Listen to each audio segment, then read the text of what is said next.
There is a story the people of Cedar Hollow, Wyoming, kept quiet for nearly 50 years. A story about a woman who walked into the worst winter of her life with 10 silver dollars in her pocket. A woman the town called foolish. A woman the town called broken. A woman who, by the time the snow stopped falling, would decide who in that valley got to live and who would be left out in the cold. Her name was Hesper Whitlock. She was 52 years old, and on the morning this story begins, she was about to do something no woman in Cedar Hollow had ever dared to do before. So, pour yourself a cup of something warm. Settle in, because this one is going to take a little while. The morning of November the 3rd, 1889, broke gray and mean over the Bighorn Mountains. The sky hung low like a tin pail turned upside down. Hesper Whitlock walked the 4 blocks from her cabin to Hattie Greaves's diner, with her chin tucked into the collar of a coat that had belonged to her husband. The coat was too big through the shoulders. It had been too big for 2 years now. She didn't have the heart to take it in. Inside the diner, the wood stove smoked sour. Coffee burned on the back burner. Half the men of Cedar Hollow were inside, warming their hands and complaining about flour prices and the railroad survey that never came. Hesper stepped through the door, and the talking stopped. It always stopped when she came in. The town didn't quite know what to do with her, you see. She had been the school teacher for 20 years before she married. She had taught most of the men in that room to read and write. And then her James had died of pleurisy 2 winters back, and the talking had stopped each time she entered any room in the town. Like she was carrying something they didn't want to catch. Hesper crossed to the table where Jeremiah Sloan sat alone, hunched over a chipped mug. Jeremiah was a silver miner who had lost everything when the Bluebird vein played out the summer before. He had a paper folded in his coat pocket. A paper for a piece of land nobody wanted. Hesper sat down across from him without being invited. She placed 10 silver dollars on the table between them. Each one made a small, definite sound against the wood. "I'll take the deed, Mr. Sloan," she said. Jeremiah looked up at her slowly. He had skin like old saddle leather and eyes that had seen too many disappointments to be surprised by one more. But he was surprised by Hesper Whitlock. "Ma'am," he said, "it's just a cave. It ain't no place for a—" "It's not for me," she said. A laugh broke out from the far end of the room. It was Ezra Blackwood, the carpenter, 40 years old. Shoulders like cut timber. He had been Hesper's pupil back when he was 9 years old and could barely sit still in a chair. "School teacher's gone soft in the head," Ezra called out, grinning into his coffee. "Buying a cave before winter. Lord, have mercy." The other men laughed too. They laughed the way men laugh when they're a little afraid of something and don't know what to do with the feeling. Hesper did not turn around. She did not flinch. She looked Jeremiah Sloan straight in the eye and asked him one question, very quietly. "Mr. Sloan, does the draft run deep in there?" Jeremiah Sloan went still.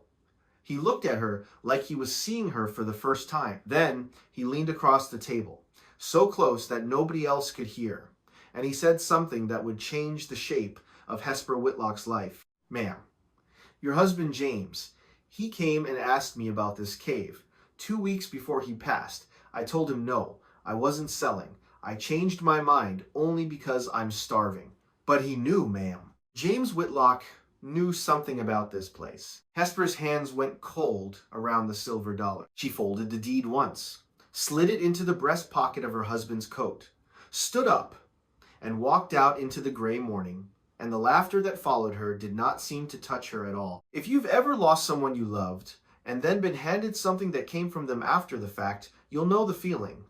Like the ground tilts a little under your feet. Like the world is trying to tell you something it forgot to mention before. Tell me, friend, where in this beautiful country are you listening from tonight? California? Maine? Down in Georgia? I always like to know who's keeping me company while I tell these old stories. Leave a little note in the comments below. And if you're enjoying yourself so far, do an old storyteller a kindness and tap that subscribe button. Now, let's get back to Hesper. The cabin she walked home to sat at the wind-worn edge of Cedar Hollow on the last lot before the road dropped down into Sage Creek. It was small, 2 rooms, a loft for sleeping. The chimney drew poorly. The floorboards had warped after a wet summer 3 years back, and James had been meaning to plane them down when his lungs gave out, and he never planed anything again. Inside, Hesper hung up the coat.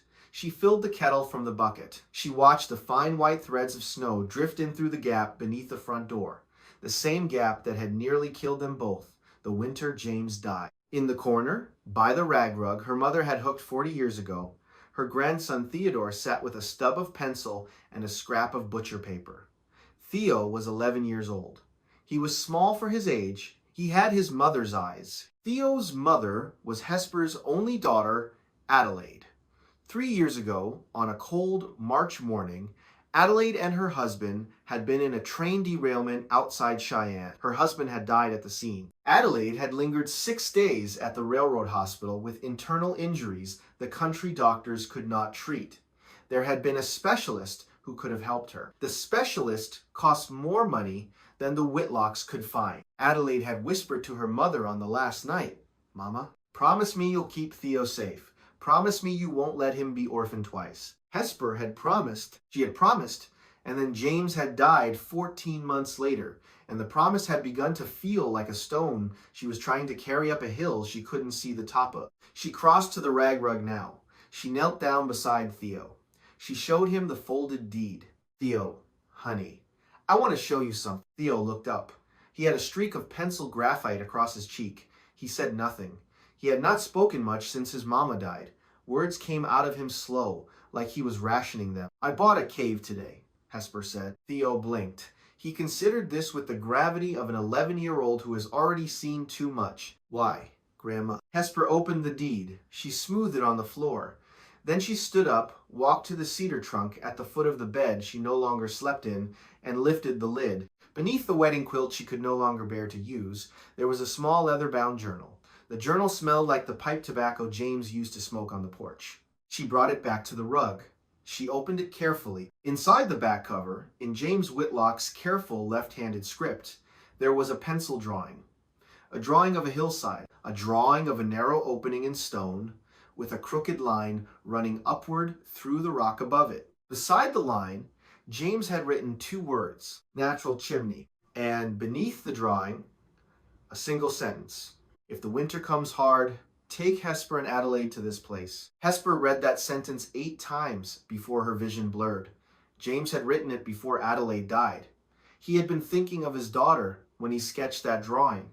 He had been thinking of his wife. And then he had been buried in the Cedar Hollow churchyard before he could ever say one word about it out loud. Theo touched the drawing with one small finger. "Grandma," he said, "Grandpa wanted us to go there." "Yes, baby," Hesper whispered.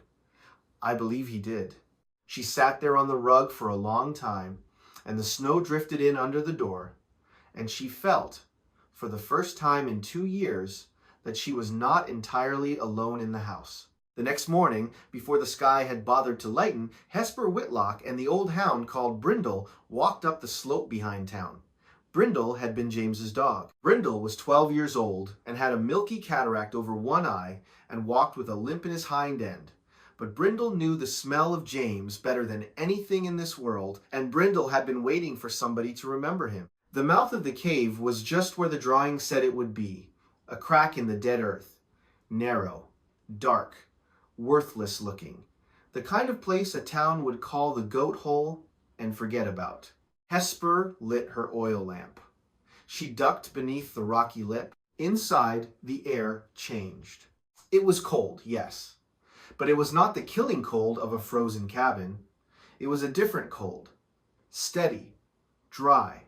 The cold of stone that had made up its mind a long time ago. The lamplight flickered on ancient soot stains along the ceiling, where some other soul, in some other century, had built a fire and made a home of this little hollow in the earth. Brindle did not stop at the entrance. He did not sniff or hesitate. The old dog walked straight to the far eastern wall, turned 3 times in the careful manner of an old dog with old joints, and lay down against the stone. Hesper knelt beside him. She put her palm against the rock where Brindle lay. The stone was not warm. Stone like that is never warm, but it did not have the killing bite that frozen timber carries. It held its temperature like a woman holding a secret. She let out a breath she did not know she had been holding for 2 years. And that is when the voice came from the entrance behind her. Hesper, she turned. A man stood silhouetted against the gray morning beyond the opening. Tall, stooped, a beard streaked with white, a coat the color of old hay. She knew him before he stepped into the lamplight. Mordecai Crane. He had been her husband's closest friend. He had been the man who carried one corner of James's coffin. He had stood at the graveside in a borrowed black coat. And then he had walked off into the mountains the day after the funeral, and he had not come down for 2 years. Hesper had been angry with him for 2 years, furious, in the careful, quiet way that women of her generation knew how to be furious. She had felt that Mordecai had abandoned her grief, had walked off into the woods with all the memories of James that she didn't have, all the stories, all the years before her, and left her with nothing. She stood up slowly. Mordecai, she said.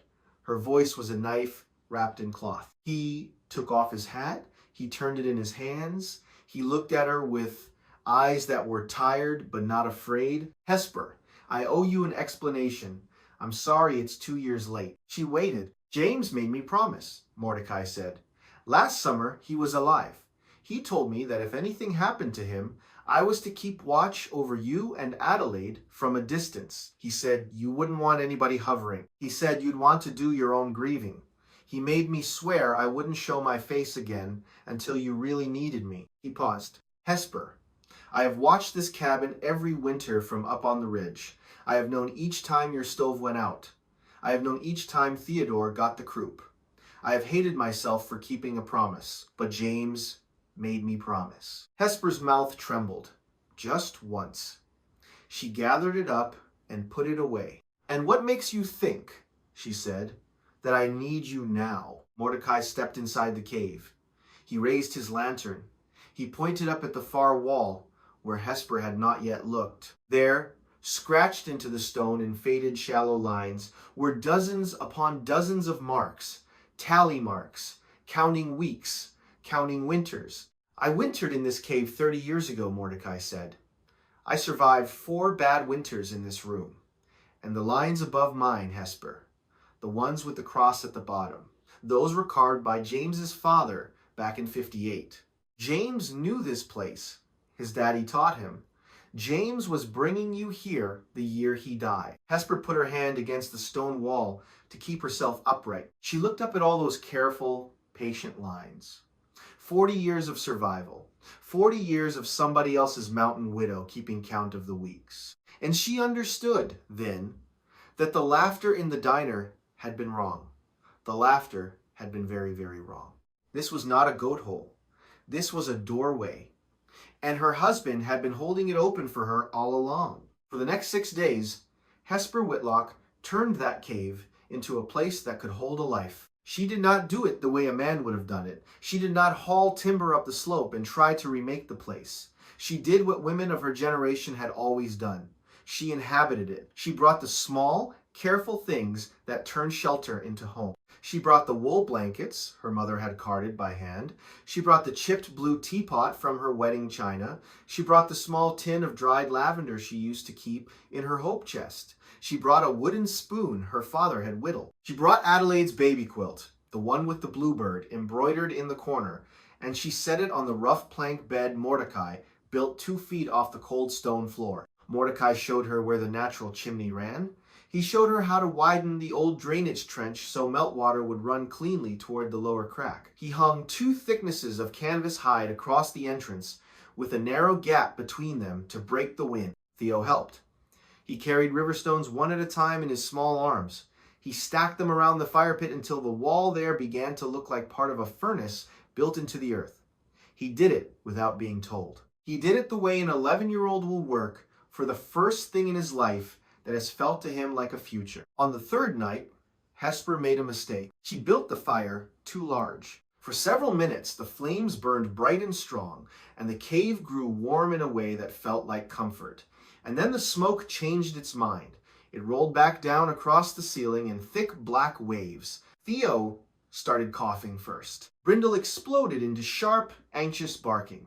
Hesper killed the fire fast, with dirt and water and her own bare hands, and the cave went black except for the small wick of the oil lamp. She sat in the smoke, and she shook. She sat there for an hour while Theo's coughing subsided and Brindle settled, and Mordecai, who had come down to check on her, sat across the fire pit without saying a word. And finally Hesper put her head in her hands and she said, in a voice she did not recognize, "Mordecai, I cannot do this. I am too old. I am too tired. I am going to get my grandson killed." Mordecai let her say it. He let it hang in the air for as long as it needed to hang. Then Theo came across the cave. He was still wheezing slightly. His small face was streaked with smoke. He climbed into Hesper's lap the way he had not done since his mother died. "Grandma," he said. "Grandpa used to tell me you were the strongest person he ever knew. He said you didn't always know it. He said one day you would." Hesper held her grandson against her chest, and she rocked him, and she cried without any noise, the way women learn to cry when they have been the one holding the family together for a long time. Let me ask you something, friend. Have you ever had a moment in your own life where you nearly gave up, where you sat down on the floor and you said, "I cannot do this. I am too tired"? I know you have. We all have. Tell me about it in the comments. Tell me what got you to your feet again. Maybe it was a child like Theo. Maybe it was something nobody else even noticed. I'd love to know. The next morning, Hesper learned to build a smaller fire. She learned to let the river stones hold the warmth instead of asking the flames to do all the work. She learned to listen to the way the cave wanted to breathe. By the end of the week, she could keep the chamber comfortable on half the wood she had thought it would take. On the seventh day, she came down into town to buy lamp oil, and she came face to face with a man she had not spoken to in 35 years. His name was Cornelius Thorne. He owned the supply warehouse on the east end of Cedar Hollow. He owned the small bank, too. He owned half the mortgages in the valley. He was 55 years old. He had silver in his hair and a clean white shirt under his vest, even on a Tuesday. He was, by any reasonable measurement, the richest and most powerful man in Cedar Hollow. And when Hesper was 17 years old, Cornelius Thorne had asked her to marry him. She had said no. She had said no because she had already promised herself to James Whitlock, a poor, honest miner who could barely afford the ring. She had said no because she had seen something in Cornelius's eyes even at 20 years old, a coldness behind the smile, a way of looking at her like she was a parcel of land he intended to acquire. Cornelius had nodded politely. He had walked away, and then 6 months later, he had married a quiet, pretty girl named Wilhelmina from over in Sheridan, and he had built his empire in Cedar Hollow brick by brick, and he had never, in 35 years, said her name aloud in public. Now he stood in the doorway of his warehouse, with his hand resting on the ledger that hung from a nail there. "Hesper," he said. His voice was soft, almost gentle. "I hear you've made a strange purchase." "I bought a cave, Cornelius. That's all. Lamp oil and barley and salt, Hesper. 3 trips of it this week. You're not buying for comfort, you're buying for war." "I'm buying for weather, Cornelius." He smiled. It did not reach his eyes. "Hesper, come now. Your cabin is mortgaged to me. I'm sure you remember. James borrowed against it the year before he passed, for Adelaide's wedding gift. Did you know that the note comes due in March?" She had not known. She had thought James paid it off. Her hands tightened on the lamp oil jar. "I'll get you a fair price for the cabin, Hesper," Cornelius said. "Better than fair. I'll forgive the note entirely. You and the boy can go live with your sister in Laramie. You don't need to be playing pioneer at your age." Hesper looked at him for a long moment. "Cornelius," she said quietly, 35 years ago I told you no. I had a reason then. I have the same reason now. Good day." She walked out of his warehouse with the lamp oil and a great cold weight in her stomach. That night, when she walked back up the slope to the cave, she found something sitting beside the entrance. A burlap sack, clean and dry, carefully wrapped against moisture, full of good rock salt and a small jar of preserved honey. There was no note, but the boot prints in the snow led back down the mountain, and they were small, smaller than a man's. They were the prints of a woman in a good leather boot. From the upstairs window of the warehouse, A woman watched Hesper carry the sack inside. The woman stood there until the wind erased the boot prints completely. Then she turned away from the window, and she did not cry, because she had not allowed herself to cry in 30 years. Her name was Wilhelmina Thorne. She was 49 years old. She had been Cornelius Thorne's wife for 3 decades. And she was about to become Hesper Whitlock's most unlikely ally. The next afternoon, while the sky over the bighorns turned the color of old lead, Mrs. Cora Whitmore made her slow way up the mountain trail with a basket on her arm. Cora was 75 years old. She walked with a cane. She had buried 2 husbands and outlived 3 of her 4 children, and she did not believe in laughing at other women, no matter what the rest of the town did. She had been Hesper's mother's closest friend back in the long ago. She came into the cave. She set her basket down. Inside the basket were 2 jars of peach preserves, a small cloth pouch of dried mustard seed, and a quilt she had finished only the week before. She looked around the chamber. The bed up off the floor, the river stones warming by the fire, the lavender hanging from a peg, the blue teapot waiting on the stone shelf, the boy reading by lamplight in a small, careful corner of warmth. Cora Whitmore put her hand on Hesper's arm. "Hesper, dear," she said. 30 years ago, in the white Lent winter of '59, my whole family survived 11 days underneath an overturned freight wagon buried under snow. We lived because the wind couldn't find us. Most people freeze because they keep trying to heat the air. You don't heat the air, dear. You protect the warmth. Hesper nodded slowly. She felt the words settle into her bone. We women know how to keep warm, Hesper, Cora said. Not with fire, with wisdom. Your James knew you knew. That evening, after Cora had gone back down the mountain, Hesper stood at the mouth of the cave and looked out over Cedar Hollow. Lamps were beginning to come on in the windows of the cabins below. Somewhere a dog was barking. Somewhere a baby was crying. The whole soft sound of a town settling in for the night. Above the town, the sky had gone the color of cold iron. The geese had flown lower than they should that morning. Brindle had refused to sleep near the entrance. The wind had changed direction 3 times in a single afternoon. Hesper Whitlock stood in her husband's coat at the mouth of a cave the town had laughed at, and she understood, with the certain knowing of a woman who has lived long enough to recognize what she is looking at, that the winter coming down out of those mountains was not going to be like any winter Cedar Hollow had ever seen. And she understood that not one soul down in that valley was ready for it. Not one.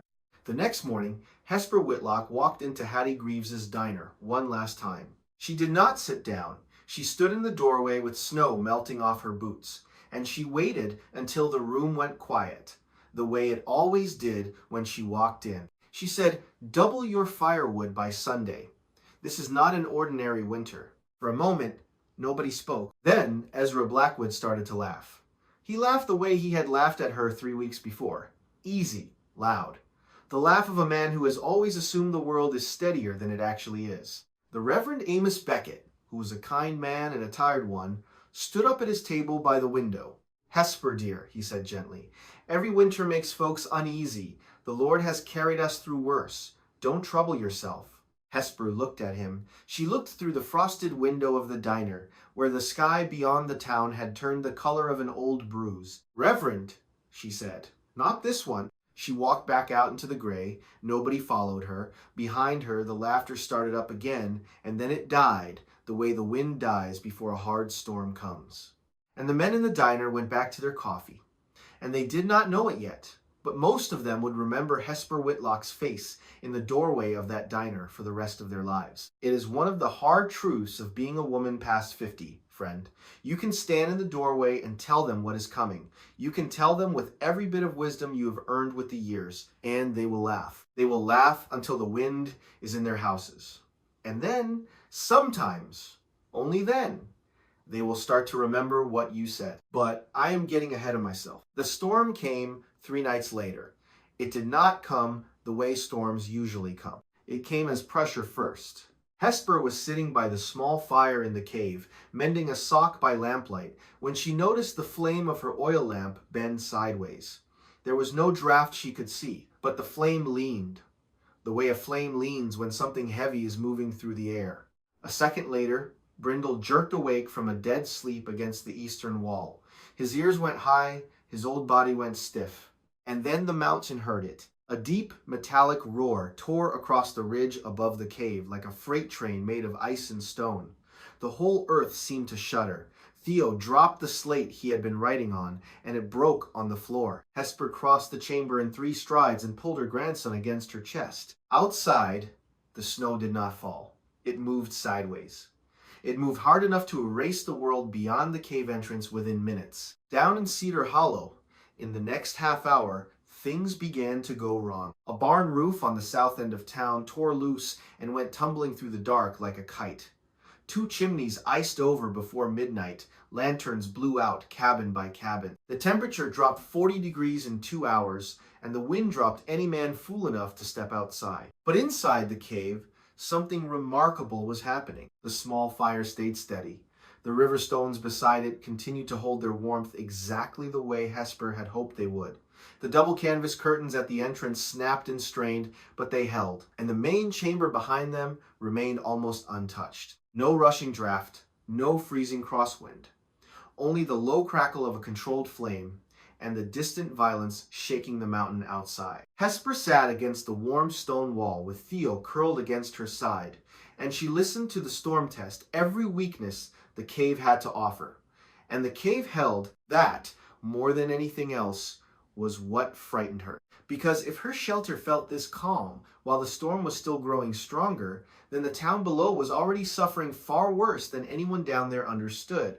She looked across the firelight at Mordecai, who had come down from his cabin on the ridge the night before, sensing the change in pressure the same way the dog had. "Mordecai," she said, "how long do you think it lasts?" Mordecai looked into the fire for a long time. "Hesper, I've lived through a blue norther once before. In 76, that one ran 6 days. This one is bigger." She nodded slowly. Then Theo asked, in his small, careful voice, the question that Hesper had been afraid to ask herself. "Grandma, if people come knocking, are you going to let them in? Even the ones who laughed?" The fire popped. Mordecai did not move. Brindle lifted his head from his paws. Hesper looked down at her grandson. She thought about the laughter in the diner. She thought about Cornelius Thorne and the mortgage that came due in March. She thought about Ezra Blackwood, whom she had taught to read when he was 9 years old. And she heard her husband's voice suddenly, as clear as if he had been sitting on the other side of the fire. James used to say it when she came home from school days that had worn her down. "Hesper, my love, kindness isn't weakness. It is the deepest kind of courage there is. I will let them in, Theo," she said, "but I will not let them forget. Tell me something, dear listener. If you had been Hesper, if you had stood in that cave with the storm screaming outside and a warm fire at your back, would you have opened the door for the people who laughed at you? It is not an easy question, is it?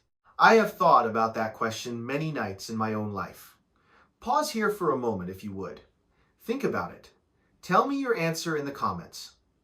There is no right one.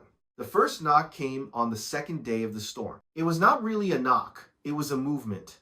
Hesper saw it through a gap in the canvas, a shape staggering up the slope through the blowing snow. A shape that lurched, fell sideways, did not get up. Brindle was already running. Hesper grabbed her coat. The wind hit her hard enough to steal the breath from her lungs before she reached the rocks at the foot of the trail. The shape on the ground was a woman, a small woman. Her right glove had frozen solid into a shell of white ice. It was Cora Whitmore, old Cora, 75 years old, who should not have been on that mountain in that wind for any reason on God's earth. Cora had walked up the slope to bring Hesper a kettle of hot soup because that was the kind of woman she was. And the storm had caught her halfway, and she had fallen, and she had been lying in the snow for nearly half an hour before Hesper got to her. Brindle was licking her face, whining, refusing to leave. It took the strength of 3 to get Cora up that mountain. Hesper found a strength she did not know she had. Theo came running with the second lantern. Even Mordecai, who was no young man himself, slipped twice on the icy stones. and the wind pushed all of them toward the slope edge again and again. They got her inside. Hesper stripped the frozen coat away. Mordecai rubbed warmth back into the old woman's hands, while Theo held a cup of broth that Hesper had been keeping warm by the fire just in case. Cora regained consciousness inch by inch. Her trembling fingers finally touched the warm stone bench beside the fire. Tears gathered silently in her eyes. She looked around the chamber, the bed up off the floor, the river stones, the dry food, the boy with the kind face, the warmth that did not roar but did not leave. "Hesper," she whispered, "child, you built a winter stomach under the mountain." That was the first time the cave got its name. Nobody planned to name it. Cora Whitmore simply said it once, and the name found its way into the bones of everyone who heard it, and it never left. The second knock came on the morning of the third day. It was Eli Marsh. Eli was 38 years old. He had been widowed 2 years before when his wife Mary died of childbed fever. He raised his daughter Charlotte by himself on a hardscrabble cattle place at the south end of Cedar Hollow. Eli was a quiet man, a proud man, a man who had laughed in the diner 3 weeks before when Hesper bought the cave. He came up the slope with his 6-year-old daughter wrapped in 2 frozen quilts, held against his chest like the most fragile thing on earth. Charlotte's lips were blue. Their chimney had iced shut on the second night of the storm. The smoke had filled the cabin instead of escaping it. Eli had put out the fire to save the air, and then they had nearly frozen, and finally, with no other choice, he had walked his daughter up through the worst of a Wyoming blizzard to a cave he had laughed at 3 weeks ago. He stopped just inside the canvas curtains. He looked at the chamber. The food shelves stacked above the floor, the dry firewood, the water buckets lined against the wall where they would not freeze. The heat resting quietly inside the stone bench long after the flames had lowered. The setup looked less like hiding. It looked like a woman who had known what was coming. Eli sank to his knees on the stone floor with his daughter still in his arms. He did not look at Hesper. He could not look at her. "Mrs. Whitlock," he said. "My Mary when she was alive. She used to say you were the kindest woman in this town. I should have listened to her. I should have listened to you. I am so very sorry." Hesper did not speak. She did not need to. She knelt down beside Eli. She took Charlotte from his arms with the practiced gentleness of a woman who had raised her own daughter and held her own grandson and helped birth half the children of Cedar Hollow in her younger years. She laid Charlotte on Adelaide's old baby quilt by the warmest stones. She placed her own hand against the child's small cheek. "Eli," she said softly, "welcome. Bring your boots over by the fire. They'll dry by morning." That was all. No speech, no forgiveness offered, because she did not believe forgiveness was something to be handed out like candy. Just welcome. Just come in. And Eli Marsh, the proud cattle rancher, bent forward and pressed his forehead against the cold stone floor of Hesper Whitlock's cave, and his shoulders shook the way men's shoulders shake when they have been holding something in for 2 years. The cave was warm. The little girl was breathing. The fire was steady. And somewhere out in the storm, others were already on their way. By the end of the 4th day, there were 8 people in the cave. The Marsh family, Cora Whitmore, Mordecai, a young couple named Patience and Wilfred Ainsley, newlyweds whose roof had collapsed and who had stumbled half blind through the snow until they saw the lamplight at the cave mouth. And then, on the morning of the 5th day, came the Blackwoods. Ezra Blackwood, the carpenter who had laughed loudest in the diner, his wife Sarah, their 8-year-old son Samuel, who had a fever from breathing too much smoke during a chimney mishap. Ezra stepped through the canvas curtains. He stopped moving. The air inside was dry, warm, stable.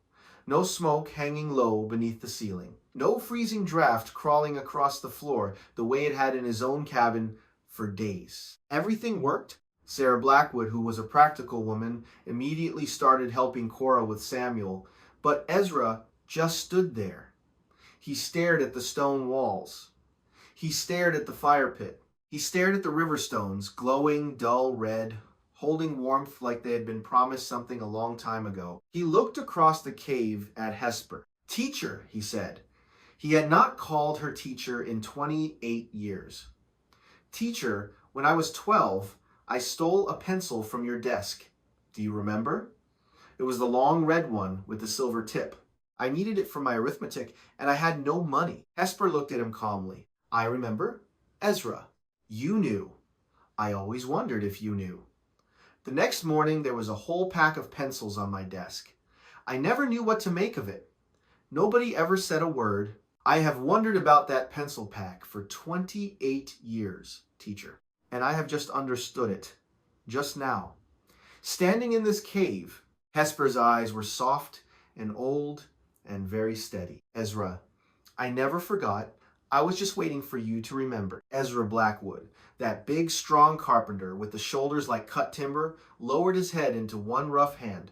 He did not make a sound, but he stood there in the doorway of the cave for several minutes before he could trust himself to step the rest of the way inside. You see how this works, my friend? Healing doesn't happen in a single moment. It happens 28 years later, in a cave, in a storm, when a grown man finally understands what a school teacher tried to teach him about being a person. Have you been waiting 28 years for somebody, or has somebody been waiting 28 years for you? Think about it. There may be a phone call you need to make this week. On the 6th night of the storm, the trouble inside the cave began. There were now 11 people sheltering in Hesper Whitlock's winter stomach. 11 mouths, 11 sets of damp boots drying by the fire, 11 sets of eyes watching every sack Hesper opened. Hunger changes the sound of a room. It makes small things louder. The scrape of a spoon, the drip of a thawed boot, the rustle of a bean sack against stone. Jonas Reeve was the one who finally snapped. Jonas was 45 years old, a heavy-built freight hauler from the North Road camps. He had arrived on the 4th day with his 14-year-old son, Wendell.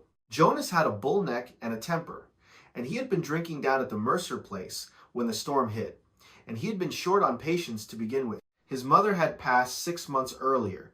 Jonas had not spoken her name out loud since the funeral. Some men carry their griefs heavy. At supper, Hesper measured out the pinto beans the way she always had. Equal portions, no exceptions. She served Jonas the same scoop she served Theo. Jonas stared at the small amount in his tin cup. I am twice the size of this cave, ma'am, he said. His voice was too loud. Nobody answered. The fire cracked. Shadows moved across the stone walls. Hesper handed the next portion to Cora without changing the measurement. Jonas stood up.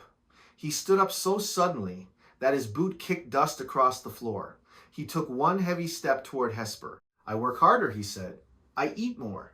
That is the natural order of things. Ezra Blackwood moved before Mordecai did. The carpenter planted himself between Jonas and Hesper. He did not raise his voice. Sit down, Jonas. Across the chamber, Mordecai Crane slowly lifted his eyes from the fire. I once saw 2 brothers kill each other over dried beans in Wyoming territory, Mordecai said quietly. It was January of 71. They were both my friends. I buried them both with my own hands. So sit down, Jonas Reeve. Silence dropped over the cave. Even the wind outside seemed farther away for a moment. But Hesper, who had been a school teacher for 20 years and knew the difference between a tantrum and a wound, did something none of them expected. She stood up. She was a small woman. She came only to Jonas Reeve's shoulder. She looked up at him.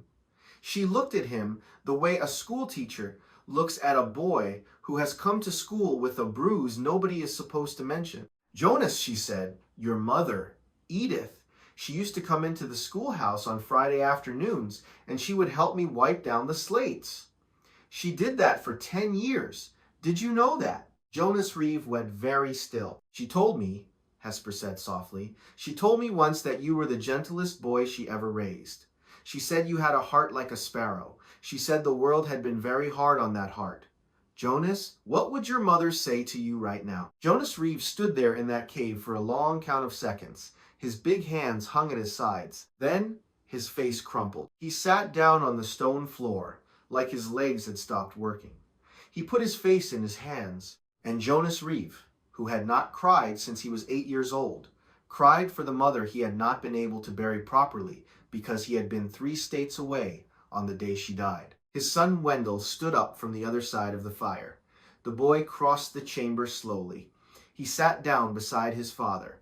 He did not say anything. He just placed his small bowl of beans in his father's lap, and he put his thin teenage arm around the broad shoulders of a man he had spent his whole life being afraid of. Hesper Whitlock turned her face away. She wiped her eyes with the back of her hand. She went back to measuring out the beans. Have you ever seen a grown man cry, dear listener? It is one of the most terrible and beautiful things in this world. It is a moment that changes a person forever. If you have ever been in the room when it happened, you know what I am talking about. Tell me about it. Tell me whose tears changed your life. I will read every comment. The last knock at the cave came on the 7th night, when the storm was at its worst. It was not a desperate knock. It was a careful one. 3 slow taps against the outer timber post by the canvas curtain. Hesper went to the entrance herself. She lifted the canvas. A woman stood there in the blowing snow. Her face was frozen. One side of it had gone numb white from the wind. She carried a flour sack across one shoulder and 2 glass jars wrapped tightly inside her coat. Beneath the flour sack, hidden against her ribs, she carried a small wooden box wrapped in oilcloth. Nobody in the cave noticed the box. She would not show it for 2 more weeks. It was Wilhelmina Thorne. Brindle, the old dog, stepped immediately aside to let her pass. Nobody in the cave missed that. Brindle had been growling at Jonas Reed for 2 days, but Brindle let Wilhelmina in like she had been expected. Hesper helped her down by the fire. She unwrapped Wilhelmina's frozen scarf. She put her own dry shawl around the other woman's shoulders. Wilhelmina lowered her flour sack carefully near the food shelves. Flour, rendered hog fat, a small bottle of cough syrup made from pine resin and wild honey, the supplies of a woman who had been planning her escape for a long time. The little wooden box stayed inside her coat. She would tuck it under a folded blanket later, when nobody was watching. Sarah Blackwood, who understood at once what Wilhelmina had just paid to come here, simply stared. "He found me, Hesper," Wilhelmina said. Her voice was very small. "He caught me at the storeroom this evening. He told me that if I walked out the door tonight, I was not to come back." He said it in the same voice he uses when he tells the bank clerk to call in a note. Calm, steady. He had been waiting 30 years to say those words to me. The fire crackled softly between breaths. "Hesper," Wilhelmina said, "I have to tell you something. Cornelius has plenty of food in the warehouse. Under the floorboards in the back, he has flour and salt, pork and beans, enough for the whole town for 2 months. He has been releasing supplies only to the families whose debts still chain them to his ledger. The Marshes were not allowed to buy lamp oil last week. The Blackwoods were turned away on Sunday. He has been doing this on purpose, Hesper. He has been letting them suffer." Nobody cursed Cornelius Thorne when they heard this. That would have been easier. Instead, the cave filled with the heavier silence people carry when disappointment finally hardens into truth. But Wilhelmina was not done. She looked up at Hesper, and her eyes filled with the tears that 30 dry years had been saving up. "Hesper, for 30 years, I have been jealous of you. I knew every single day of my marriage that he had asked you first. I lay awake at night believing he loved you and not me. I was wrong, Hesper. I have come to understand that I was very, very wrong. He never loved you. He doesn't know how to love anybody. He only knows how to own." Hesper crossed the cave. She did not say a word. She knelt down beside the woman she had spent 30 years thinking of, if she thought of her at all, as her rival. She put her arms around Wilhelmina Thorne. Wilhelmina held herself stiff for a long moment. Then she broke. She broke quietly. She wept into Hesper's shoulder, and the sound was the sound of 3 decades of held breath finally letting go. The 2 women held each other in the firelight, and the storm screamed against the mountain outside, and the people in the cave looked away to give them their privacy. On the 8th night, Hesper Whitlock sat alone by the dying fire and counted the supplies one more time. The bean sacks had gone soft and shallow near the bottom. Rendered fat clung only in thin streaks along the inside of the jars. The firewood stack had shrunk low enough that she could measure what remained with one tired glance. Maybe 3 days. Less if the wind strengthened again. If this kept going, they would starve. She had not told anyone yet. She had served herself last at every meal for 4 days. Nobody had noticed. She opened her husband's journal. She turned to the back page where the drawing of the cave was. She traced his handwriting with one finger. If the winter comes hard, take Hesper and Adelaide to this place. James, she whispered, I am so tired, my love. I don't know if I can carry them all the way through.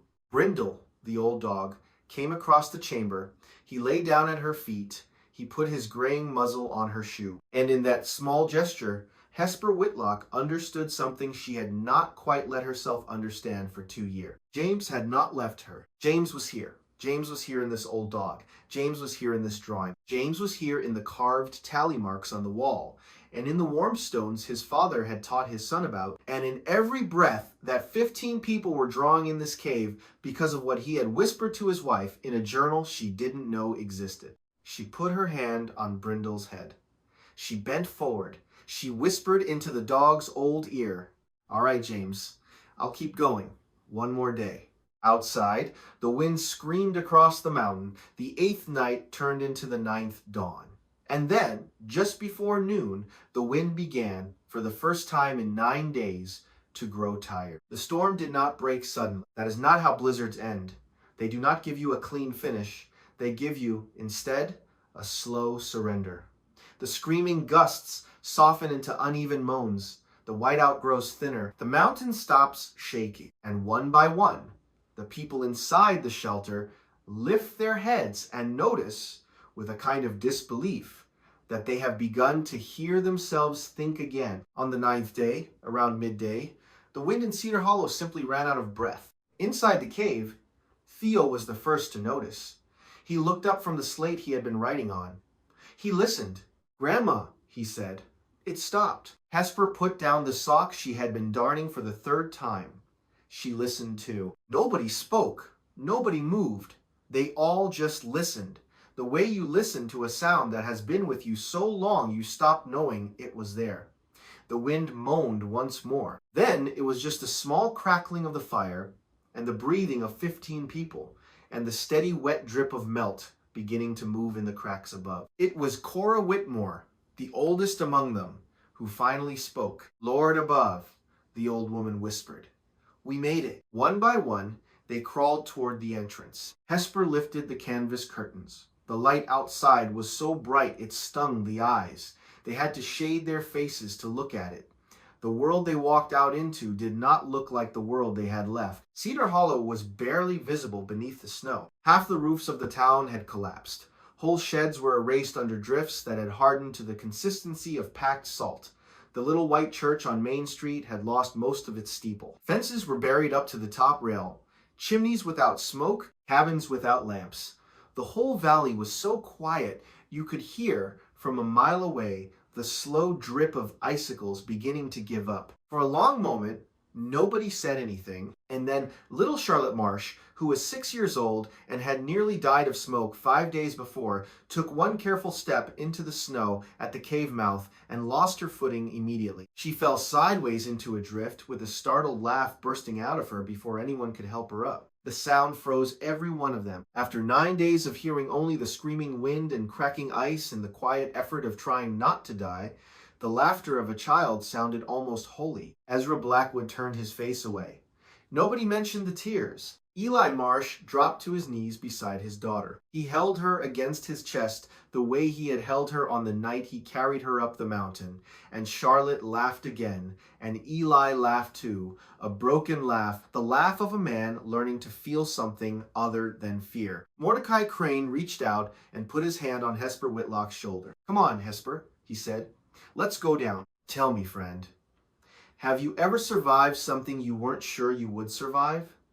And then you stepped outside, and the sun was on your face, and you realized you were still here? Pour another cup of coffee, take a breath. There is nothing in this world like the sound of a child laughing when you thought you might never hear laughter again. The rest of this story is going to be hard, but I wanted you to have this moment first. We are going to need it. It took them most of the afternoon to walk down to town. The drifts came up to a grown man's waist in some places. Mordecai broke trail with a shovel he had brought from the cave. Hesper walked behind him with Theo. Then the others, in single file. Brindle ran alongside them in the snow, looking 10 years younger than he had any right to. They went door to door. They found old Mrs. Pettibone alive but feverish, her chimney choked with ice. They found the Hattie Greaves family huddled in the back room of the diner with no firewood left. They found the Reverend Beckett trying to keep 3 orphan children warm in the basement of the church under the broken steeple. They found old Mr. Pettibone, who had walked out into the storm on the second night to fetch his cow and who had not come back. They found him near the back of the barn. He had not made it. There were others who had not made it.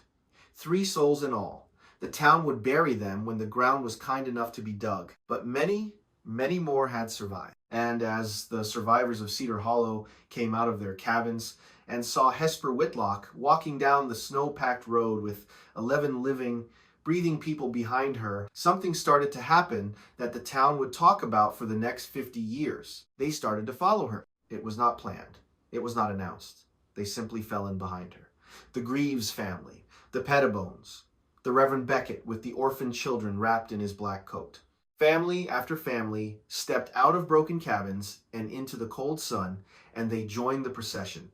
And Hesper Whitlock, who was 52 years old and tired down into her bones, walked them all down Main Street toward the one building in Cedar Hollow that still stood entirely undamaged. The supply warehouse of Cornelius Thorne. It stood at the east end of town like a thing that had not even noticed the storm. The roof had been reinforced from the inside with extra support beams before the storm ever arrived. Thick clay had been packed into the outer cracks to stop wind infiltration. Snow drifts around the walls had been cut down in narrow channels to keep pressure from collapsing the structure. Cornelius Thorne had prepared. He had simply not prepared for anyone but himself. Ezra Blackwood reached the warehouse first. He hammered one fist against the locked door, hard enough to shake frost loose from the hinges. Eli Marsh stood beside him. The 2 men did not speak. They did not need to. After a long minute, the bolt slid back from the inside, and Cornelius Thorne opened the door. He was wearing a clean white shirt, even now. His silver hair was combed. He looked at the crowd in front of his door, and a small, careful smile touched his mouth. "Why, Ezra?" he said. "How may I help you on this fine, clear morning?" Ezra Blackwood took one step forward. Inside the warehouse, behind Cornelius, the survivors of Cedar Hollow could see, plainly stacked from floor to rafters, what every one of them had spent the last 9 days fearing they did not have. Barrels of flour, cured ham hanging from hooks, bushels of dried beans, salt, lamp oil, sugar, coffee, coal, enough to have fed every cabin in Cedar Hollow comfortably through the storm. Eli Marsh's daughter, Charlotte, stood at the edge of the crowd in her father's arms. She was looking at the cured ham with her small, hungry eyes. She had eaten 1 cup of broth a day for 6 days. Cornelius Thorne saw the way the crowd was looking at his supplies. "This is private inventory," he said. "I will sell at the going rate, as I have always done. Step up 1 at a time, please. Ezra, you may go first. Your account is current, I believe."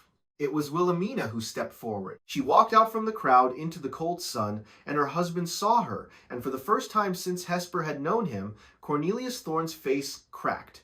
Just a little, just enough. Wilhelmina was carrying a small wooden box. The same box she had carried under her coat the night she came to the cave. The same box she had hidden for 9 days under a folded blanket where nobody would think to look. She had brought it down the mountain that morning, tucked under her shawl. She had been waiting for the right moment. The right moment was now. She set the box down on the warehouse step between her husband and the gathered town. She opened the lid. Inside the box were 35 letters. They were addressed, in Cornelius Thorne's careful handwriting, to Miss Hesper Coltrane. That had been Hesper's name before she married James. Each letter was dated. The oldest was from 1854. The newest from the summer just past. None of them had ever been sent. Wilhelmina lifted one out. She had read them.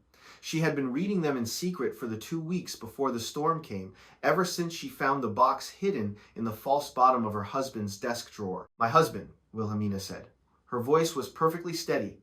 She had been preparing this voice for 30 years. "My husband has been writing letters to Hesper Whitlock since I was 19 years old. He never sent them. He never had the courage. He simply sat in his office and wrote them. Some of them are love letters. some of them are not. She picked up a letter from the middle of the stack. She unfolded it. This one is from 1874. The year James Whitlock's mining claim was foreclosed by my husband's bank.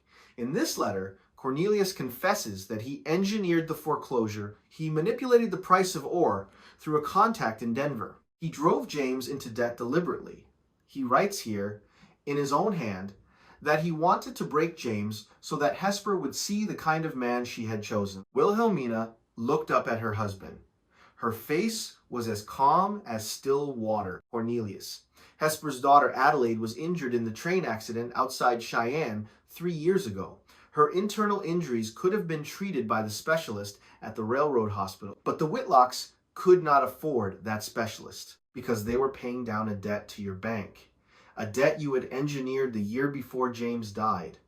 Adelaide lay in that hospital for 6 days, Cornelius, and she died because her parents could not afford to keep her there 1 more week. James never knew. James went to his grave believing he had simply failed his daughter. But it was you, Cornelius. It was you all along. The crowd had gone absolutely silent. Hesper Whitlock stood at the front of the crowd, and she looked at the man who had asked for her hand at the age of 20. Her hand tightened on Theo's small shoulder. The boy had not been told until this moment why his mother had really died. He looked up at his grandmother. Hesper kept her eyes on Cornelius. Cornelius Thorne did not deny it. He could not. The letters were in his own writing. The crowd was reading them. Wilhelmina was passing them one by one into the gathered hands of Cedar Hollow. I built an empire for you, Hesper, Cornelius said quietly. He was no longer smiling. Everything I did for you. It was the worst thing he could have said. Hesper Whitlock stood in the snow in her dead husband's coat, with her grandson Theo holding her hand, and she looked at Cornelius Thorne with an expression that was almost, but not quite, pity. Cornelius, she said, when I was 17 years old, I did not choose you. It was not because you were poor. You were not poor. I did not choose you because I saw something behind your eyes that frightened me. I saw it then. And my James saw it before I did, and every time we passed your bank in 35 years, I would feel that same chill, and I would put my hand inside my husband's elbow, and I would thank God for him. Cornelius, you did not build an empire for me. You built it against me. There is a difference, and you have always known it. She did not hit him. She did not raise her voice. She turned to the survivors of Cedar Hollow. There is food in this building, she said. It belongs to whoever needs it. Please, take what you require. Pay if you can. Owe if you must. Cornelius will not be calling in any notes this winter. And the people of Cedar Hollow walked past Cornelius Thorne into his own warehouse, and they took what they needed, and Cornelius did not move to stop them. He simply stood there in the doorway and watched. And the small, careful smile did not come back to his mouth. There were no policemen in Cedar Hollow. There was no jail. There was no trial. Cornelius Thorne was not arrested for anything. The law of that time and place was not the kind of law that could touch what he had done. But by sundown, every family in Cedar Hollow had heard the story of the 35 letters. By morning, every shopkeeper in town had drawn a line through Cornelius Thorne's name in the ledgers. The Reverend Beckett spoke the next Sunday on the parable of the rich man and Lazarus, and he did not need to name names. By the end of the month, Cornelius Thorne had boarded up the warehouse and the bank, and he had taken the stagecoach east to Omaha, where he had a brother. He never came back to Cedar Hollow. Wilhelmina did not go with him. She moved that very afternoon into the small spare room at the back of Hesper Whitlock's cabin. She did not ask if she could. She simply brought her things up the snowy road in a wheelbarrow, and Hesper saw her coming, and Hesper held the door open, and that was the end of any conversation that needed to happen. The rebuilding of Cedar Hollow took most of that winter. Hesper Whitlock did not give a single speech. She did not need to. She simply walked from cabin to cabin, and she showed people the things she had learned, how to narrow the drafts under doors instead of building larger fires, how to bank river stones around a hearth so the warmth stayed when the flame burned down, how to raise a sleeping bed up off the cold floor, how to hang a canvas at the entry, how to listen to the way a house wanted to breathe. Mordecai went with her. Theo went too. The three of them and Brindle made their slow way through the town, and one cabin at a time, the people of Cedar Hollow began to listen. Ezra Blackwood, the carpenter, started a small school of his own. He taught the men of Cedar Hollow what he had learned in Hesper's cave. He taught them about smoke chambers and stone benches and double curtains at the door. Within a year, the cabins of Cedar Hollow were warmer than they had ever been in the history of the town. The cave got its name, officially, without anybody quite deciding it. The first time Eli Marsh said Hesper's Hollow, it stuck. By spring, the hand-painted wooden sign was up. By summer, the women of Cedar Hollow had organized the storerooms inside. By the next autumn, every fall, the women would walk up the slope together with their daughters, and they would inspect the vents, and they would replace the canvas curtains, and they would stock the shelves, and they would do this every autumn for the next 40 years until the new highway came in and the old town moved closer to the railroad. But that is a story for another evening. I want to tell you about Hesper, dear listener. I want to tell you what happened to her, because that is the part of this story that I think you came here for. Hesper Whitlock did not heal all at once. She did not become a happy woman the day Cornelius Thorne left town. She did not stop missing James. She did not stop missing Adelaide. There were nights when she still woke up at 3 a.m. with her hand reaching for the empty side of the bed. There were afternoons when she found herself crying over the strangest things. A cardinal on the windowsill, the smell of pipe tobacco from a stranger passing on the street. Healing is not a moment, friend. Healing is a long, slow, patient work.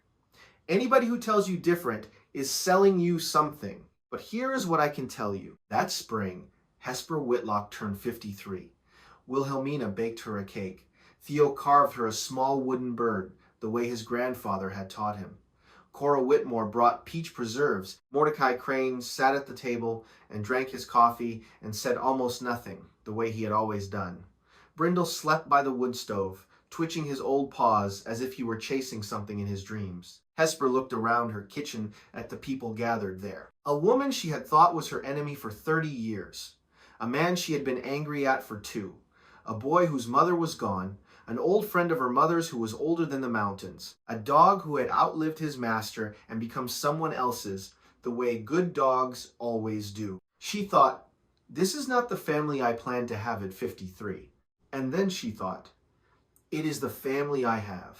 And she put her hand on Wilhelmina's hand across the table, and she squeezed it once, and Wilhelmina squeezed back. That night, after the cake was eaten and Wilhelmina had gone to bed and Mordecai had walked back to his own cabin in the moonlight, Hesper sat on the porch in her husband's coat. The spring air had a little tooth left in it. She could see her breath when she sighed. Theo came out in his nightshirt with a quilt around his shoulders.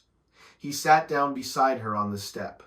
He had grown 2 inches since November. He had his mother Adelaide's eyes and his grandfather James's quiet, careful way of waiting for an answer. For a long minute, neither of them said anything. Then Theo said, "Grandma, are you going to be all right?" Hesper looked at her grandson. The moon was high. The town lay quiet below the porch. Somewhere a horse stamped in a barn. She put her arm around him. She pulled him close. "Theo, honey," she said, "I think I'm going to be more than all right.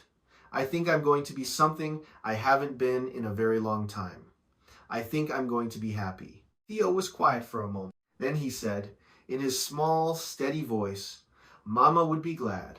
Hesper closed her eyes. She felt the spring wind move down off the mountain. She felt the warmth of her grandson's shoulder against her own. She thought about Adelaide, about the way Adelaide used to braid Theo's hair when he was a baby, about the way Adelaide had looked, lying in that hospital bed in Cheyenne, telling her mother not to grieve too long. "Yes, baby," Hesper said. "I believe she would." They sat there on the porch a while longer. The moon moved over the bighorns. Brindle came out and lay down at their feet, and Hesper Whitlock, for the first time in 3 years, felt the small, clean ache of grief and gratitude sitting side by side in her chest, and she understood that this, too, was a kind of healing. The cave changed her. She would tell anybody that. The cave changed her in ways she could not have predicted on the morning she walked into Hattie's diner with 10 silver dollars in her hand. She had not bought a cave that morning. She had thought she was buying shelter. What she had actually bought was a door her husband had been holding open for her, a door that led not back to him, but forward into the second half of her own life. Tell me, friend, have you ever bought something for one reason and then found out years later that you bought it for a completely different reason? A house you thought was a starter home that turned out to be the one you would die in. A friend you thought was just a coworker who turned out to be the sister you never had. A choice you made out of desperation that turned out to be the smartest thing you ever did. Tell me about it. I really do want to know. Some of the best stories I get to tell on this channel are the ones that come from you. In the comments, late at night, when you cannot sleep, and you decide to type out a memory you have been keeping to yourself for years. I read every one.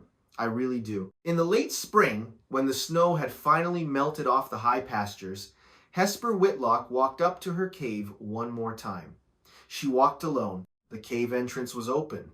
The canvas curtains had been taken down for the summer. The light fell down through the natural chimney in a soft, pale shaft. The river stones were cool now. The bed had been folded against the wall. The cave was empty and patient and waiting for whatever winter would come next. Hesper walked to the back chamber where the tally marks were. The old marks. The marks James's father had carved in 1858. The marks Mordecai had carved when he wintered here as a young man. The marks James himself had cut the few weeks he must have spent here as a boy with his father learning the cave's secrets. Hesper took out a small knife. She thought about cutting 9 marks. One for every day of the storm. She did not. She cut 1 mark. One single, careful line in the stone. Mordecai was standing in the doorway behind her. He had walked up after her, the way he had taken to doing. He cleared his throat softly. Only one. Hesper? She turned. She looked at him in the soft light of the cave that had saved them all. Mordecai, she said, I am not counting winters anymore. I am only counting one. The one that taught me I was still alive. She walked out of the cave with him. They walked down the slope together, not quickly, the way 2 people walk when they have known each other long enough that there is no need to hurry. Down below, in the valley, the new green was coming up through the last patches of snow. Theo was running across the meadow with Brindle. Wilhelmina was on the porch shelling peas with Cora Whitmore. The Marshes were repairing a fence. The Blackwoods were patching a shed roof. The Reverend Beckett was sweeping the steps of the little white church. Cedar Hollow was alive. Cedar Hollow was changed. And the old widow, walking down the mountain with her hand in the crook of her oldest friend's elbow, was not the same woman who had walked into Hattie Greaves's diner 6 months before. That woman had been a ghost in her husband's coat. This woman had walked through the worst storm in the history of Wyoming, and she had brought 11 people through with her, and she had finally understood the thing James had been trying to tell her in his quiet, patient way for 30 years. Kindness was not weakness. Kindness was the warmest stone in the longest winter. Kindness was the door her husband had left open for her. Kindness was the only inheritance worth carrying down a mountain. She paused once, halfway down the slope, and she looked back at the small dark opening in the rock that the town had once called the Goat Hole and now called Hesper's Hollow. She put one hand against her chest. She put the other hand on Mordecai's sleeve. I am not waiting for winter to end anymore, she said. The mountain did not answer her. Mountains do not answer. But somewhere above her, in the high, quiet places, the wind moved softly across the stone, and it sounded, for one brief moment, almost like a man's voice. A man with a kind, slow Wyoming drawl. The kind of voice that belonged to a husband who had been gone 2 years now, but had never quite stopped holding the door open for the woman he loved. Welcome home, Hesper. Welcome home. And so the story ends, dear listener, the way the best stories always do. Not with everything resolved, not with a perfect happily ever after, but with a woman finding her own footing on her own mountain in the second half of her own life. Hesper Whitlock lived to be 87 years old. She never remarried. Mordecai Crane remained her closest friend until he passed in 1903, and he was buried at his own request in the Whitlock family plot beside James because he said the 2 of them had been brothers in everything but blood. Wilhelmina lived with Hesper in the cabin for the rest of her days. They were known around Cedar Hollow as the Whitlock women. and nobody who knew them ever felt the need to ask any further questions about it. Theo Whitlock grew up. He left Cedar Hollow at 18 to study medicine in St. Louis. He came back when he was 26 and set up the first proper doctor's office the valley had ever had. He treated the children of the families his grandmother had saved in the storm. He treated the grandchildren too. He named his own daughter Hesper, and that Hesper named her daughter Hesper, and somewhere in the world today, I expect, there is a little girl named Hesper who has no idea that her name once belonged to a 52-year-old widow who walked into a Wyoming diner with 10 silver dollars and changed the shape of a whole town. The cave is still there. If you ever find yourself driving the old back roads west out of Sheridan, take the county road south at the Big Cottonwood. Park where the gravel ends. Walk up the slope about a quarter mile. Look for the natural chimney in the rocks above the opening. The cave is small. It is dark. You would never know to look at it that it once held 15 souls for 9 days through the worst blizzard in Wyoming history. But it did. And the tally marks are still there, scratched into the back wall. The old ones from 1858, the newer ones from the 70s, in one single line, deeper than the rest, cut by a steady hand in the spring of 1890. One mark. For the winter that taught a tired woman that she was still alive. Now, my dear, before I let you go, I want to ask you something.